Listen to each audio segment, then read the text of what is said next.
Müəllimlər üçün nəzərdə tutulan Təhsil Plus kartının özəlliyi maraq doğurur. Təbii ki, bu bizdən çox müəllimləri maraqlandırır. Müəllimlər üçün nəzərdə tutulan Təhsil Plus kartı 450 minə yaxın təhsil işçisini əhatə edəcək.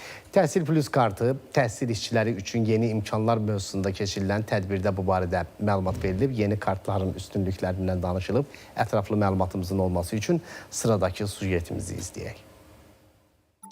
Təhsilin bütün pillələri üzrə çalışan inzibati və pedaqoji heyət Təhsil Plus kartlarından yararlana biləcək. Təhsil işçiləri bu kartdan həm bank, həm əmək haqqı, həm də işlədiyi müəssisəyə giriş-çıxış kartı kimi istifadə edəcək. İstifadəçilər ictimai nəqliyyatda Bakı kart QR ödənişinə 10%, kinoteatrlarda 5%, yanacaq doldurma məntəqələri və kafe restoranlarda isə 2% kəşbek qazanacaqlar. Xüsusilə qeyd etmək istərdim ki, nəqliyyat xərcləri istiqamətində Bakı kartla Kapital Bank, Bir Bank əpi üzərindən 10%lik bir endirim edilməsi gözlənilir, planımız var.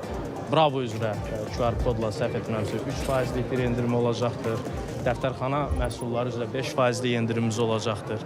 Yaxşı xəbər ondan ibarətdir ki, bu şəbəkəni biz yaxın müddətdə böyütməyə çalışacağıq. Müəllimlər üçün nəzərdə tutulan Təhsil Plus kartı 450 minə yaxın təhsil işçisini əhatə edəcək. Layihənin təqdimat mərasimində sertifikatlaşdırma imtahanında yüksək nəticə göstərən 10 müəllimə Təhsil Plus kartları təqdim olundu. Müəllim olduğum üçün daha çox istəyərdim ki, təhsillə bağlı olan sahələrdə, xüsusilə də xarici proqramlarda bu endirimlərin çox olmasını istəyərdim. Hər bir halda yüksək faizlər, endirim faizləri çox məqsədə uyğun olar. Amma düşünürəm ki, hal-hazırda bizə təqdim olunan endirim faizləri də biz müəllimlərə kifayət qədər qane eləyəcək. Tələbə Plus kartına gəlincə qeyd edildi ki, 160 minə yaxın tələbə artıq bu kartdan istifadə edir. Gələcəkdə kart vasitəsilə tələbələrə ictimai nəqliyyatda 10% endirim nəzərdə tutulur. Ağcələskərli, Pərviz Əliyev, ATV Xəbər.